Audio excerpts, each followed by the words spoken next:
Hello, I'm Shane Kazusko with Global View Investment Advisors, and this is Josh Milner, the Assistant Athletic Director at North Greenville University. How are you doing today, Josh? Great. Thanks for having me, and I look forward to our discussion. All right. So, first question: how are today's athletics different from the past?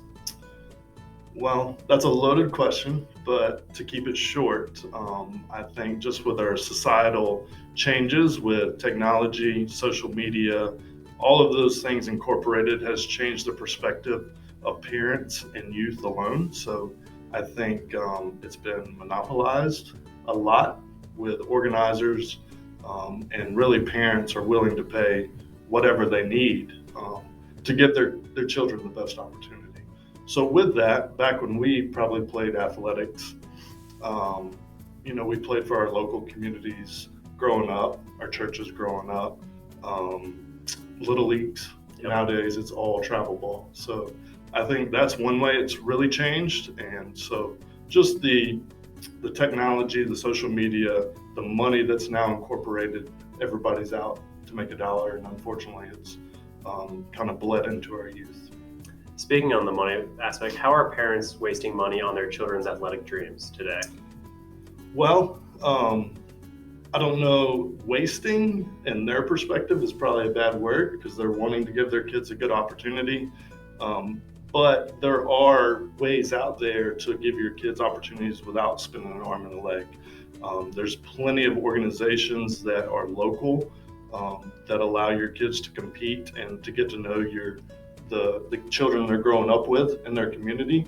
But nowadays, parents are really getting out and traveling, whether they're playing in travel leagues, travel ball, especially baseball is a big one.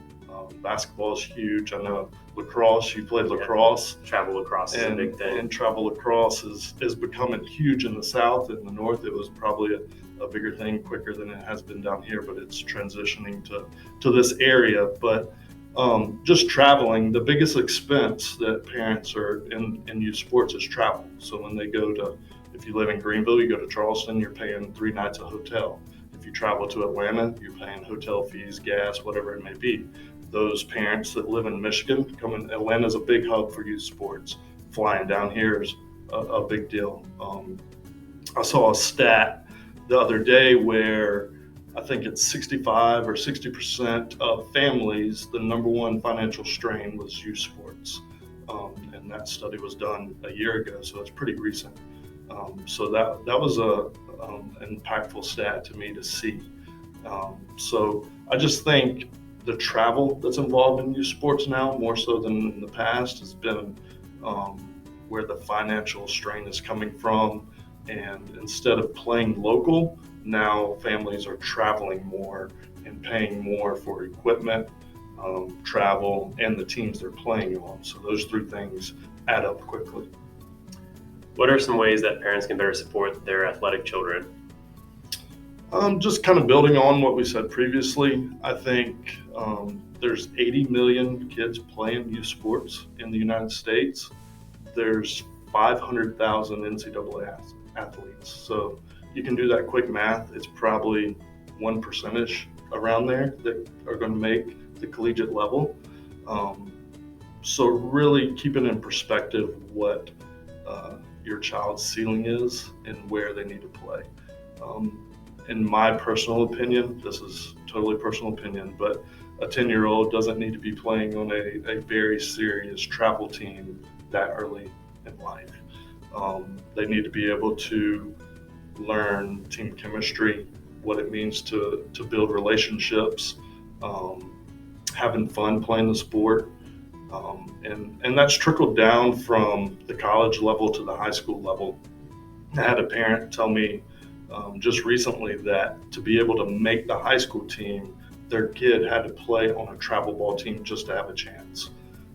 And so it's not just parents, it's also our coaches, our organizers of youth sports who are creating a world or a society in sports that is leading to these financial strains and having to play on these travel teams. And so for parents, just understanding who to trust, first of all, what coaches to listen to, and really digging into does their child have an athletic future or not, which is difficult. We all want our child to be the next LeBron James or Kobe Bryant or whatever it may be. Or what are some ways that parents can be better financial stewards with the future of their children, especially when dealing with youth and grassroots sports? I would think that just being financial stewards for their child overall is basically what's the future look like for their child? Where's their best investment? Is it in their 10-year-old son who needs to be playing travel ball? Or is it something that we could be saving for him when he's 15, 20 years old in college? Obviously, parents think if they put in the money in the front, their child's going to get a scholarship later down the road, so they'll get a return on their investment early on. That's not always the case. As we mentioned earlier, there's only about 1% of youth sport athletes who are going to play in college.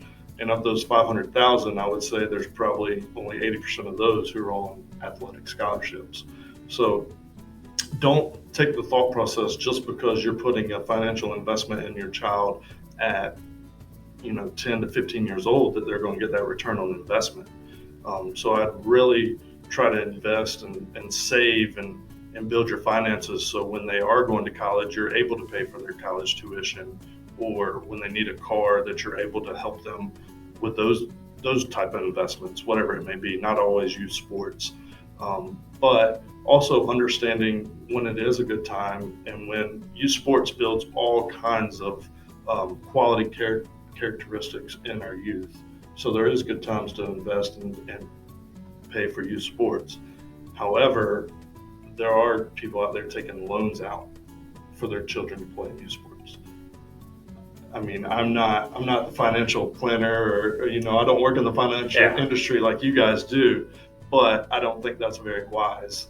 And I'm not here to give financial advice. That's for you guys to do it. But as a coach, I would tell you not to take out loans for your 10 to 16-year-old to play in youth sports. So just understanding the opportunities locally, what there may be, the sport programs that are in your community, and then as your child gets older, what are the opportunities that we may need to push forward that may take some money and go out and travel and get exposure for your child. But at 10 years old, I don't think taking out a loan for your child to play travel baseball is the right move. Thanks for coming on today, Josh. It was a great conversation. For sure. Thanks for having me.